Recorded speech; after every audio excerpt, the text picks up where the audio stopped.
Why did you have to write those songs at that time? That's a huge question, isn't it? I just didn't feel that there was a voice at the time that was talking about those things and in that tone. I didn't think that. I thought alternative music was it seemed to be talking in what I now call rock speak, which is basically kind of like rock cliches. And I thought I didn't feel that there was a voice actually talking about real things and about real life, and that's why that was my kind of thing that I wanted to do. My life happened to be sort of working class, tatty, London, London life kind of thing. And I wanted to reflect that. I didn't think anyone else was doing it. And I think later that kind of like that obsession with real life became what became Britpop, because it was ours was a sort of an observation of real life, whereas Britpop was a sort of celebration of the same sort of things. It had a different slant, I think. But I think that's the germ of it, was from my desire to write about the world I saw around me, rather than about some sort of kind of 1960s California world, which I felt most other indie musicians were writing about. It was a funny time, wasn't it? Especially for London music. There was, it was kind of like shoegazing and stuff like that. And there was a very deliberate, I think, move away from kind of connection with your audience. It was all about a distance and being cool and having that kind of sheen over you.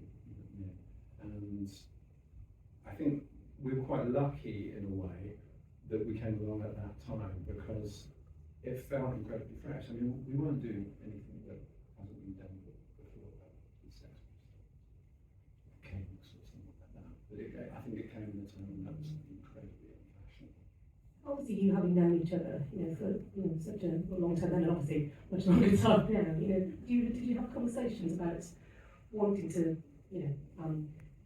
change things or could do something different, or was it more that you weren't, having weighty conversations around, cafe tables, and you were just playing and kind of expressing yourself that way? I think we did. I remember having specific conversations with Justine actually about.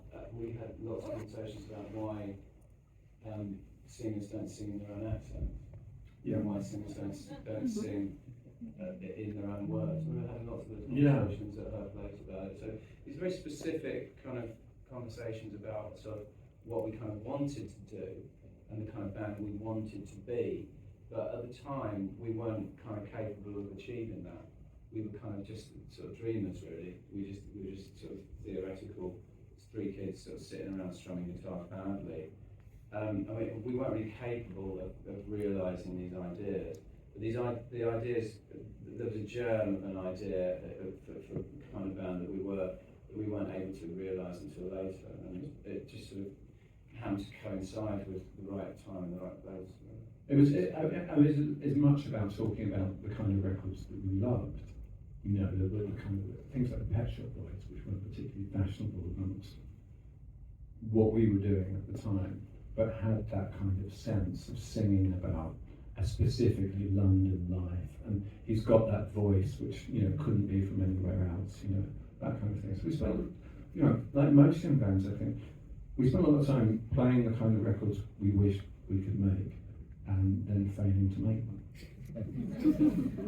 Was there a particular moment or a particular time you got together as a band when you realised you were starting to nail what you wanted to do? Was there a particular song you wrote or performed together for the first time?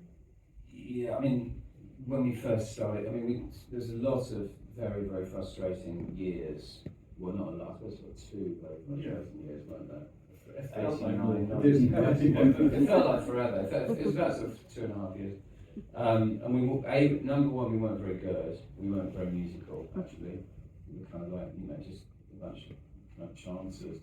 And B, kind of like we couldn't sort of emulate what the current style was. The style at the time was sort of like indie dance band, that kind of shoegazing world. It was like very, very early 1991. And we simply weren't proficient enough to be able to do that.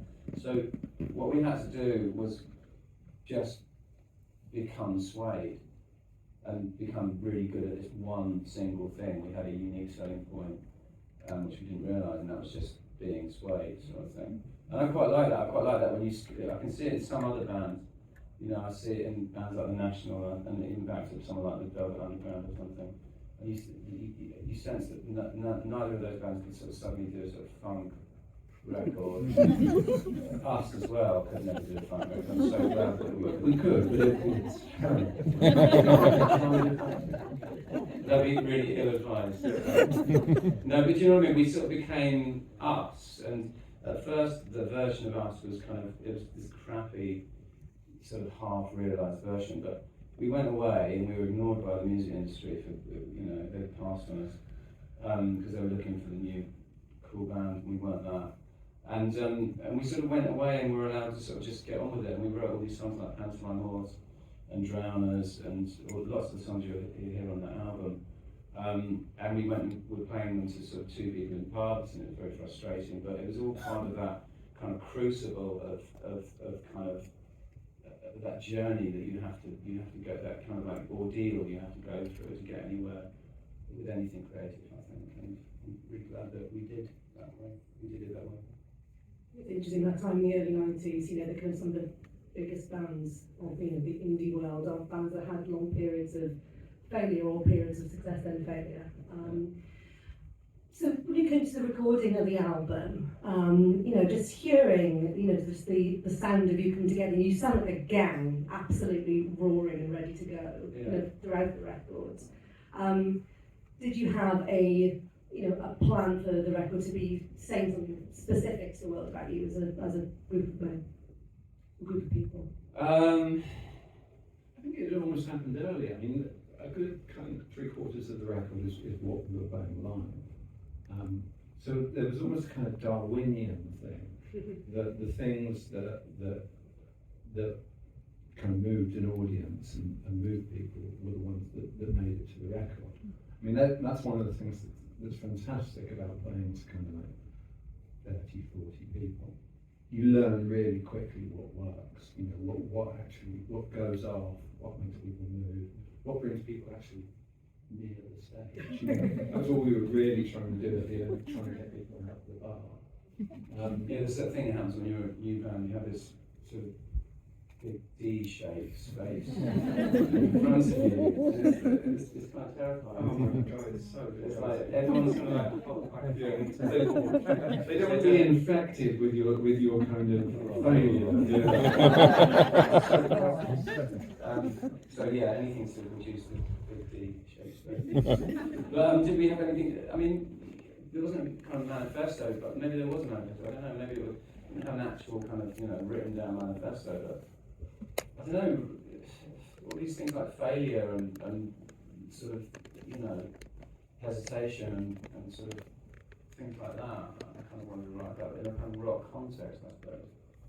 I quite liked bands that there's lots of bands in the sort of 80s that inverted sort of rock posturing. I always found that really exciting inversion. Bands like Pitchblack Boys and Smiths and lots of those bands, C86 bands and stuff like that. And they kind of turned all that on its head, didn't they? They turned the rock posturing on its head, and there was something cool about being, all the postcard bands and stuff like that. There's something cool about kind of being a bit square, wasn't there? To quote Huey Lewis. But you know what I mean? There was. And I quite like that, inverting all of those cliches, those sort of priapic cliches of those rockist priapic cliches, inverting them and talking about sort of failure and impotence and rejection and all these sorts of things. Can I embarrass you with a quote from 1993? Please do. Okay. I'm my reading glasses on, it's very rock and roll of me, so. All my stuff comes from my demon. This is you speaking, it's not you, Matt, you're excused, Jen. Who I get on very well with at the moment. I can't see me hanging out with him in 20 years' time though. We should break up amicably, with dignity, and occasionally get back into bed together for old time's sake. It's 30 years now, so you're still getting back in bed with your demon for old time's sake? Well, I guess it's up to everyone else to decide. But I think I lost him for a while, and then we kind of, we had a sort of reunion. But I kind of know, I think we know how to get on with each other. relationship. I know when to sort of bring them out of the box. Demon Gimp.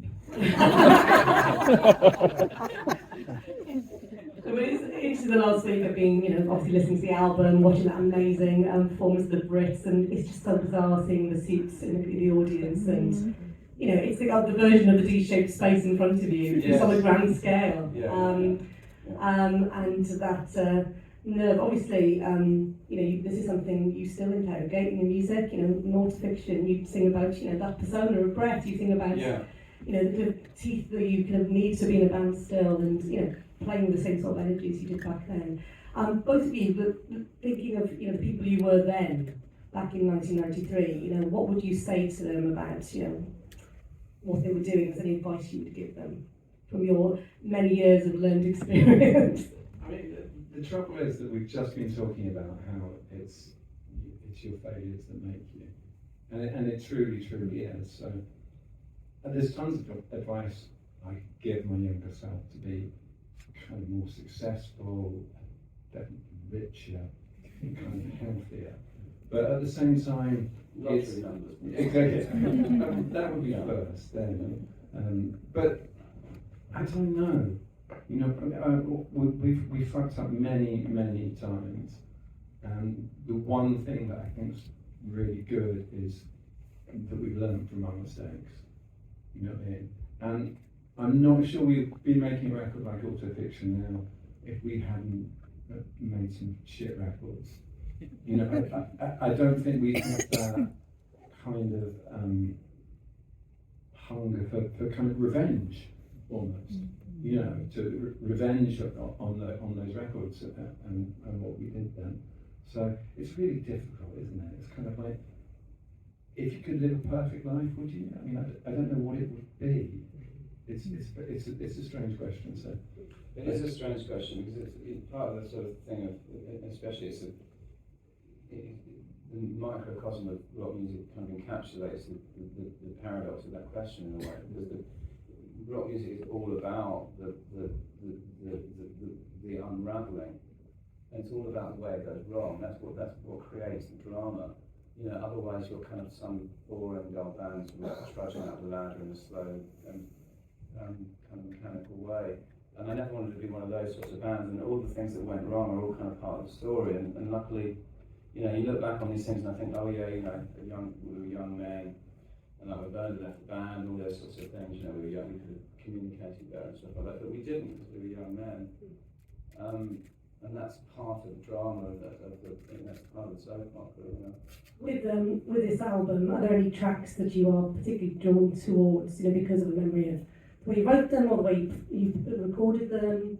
Tonight, just hearing Moving, actually, it was just so intense in this space. That was one that I thought of in a completely different way again. What were the ones for you that leaped out?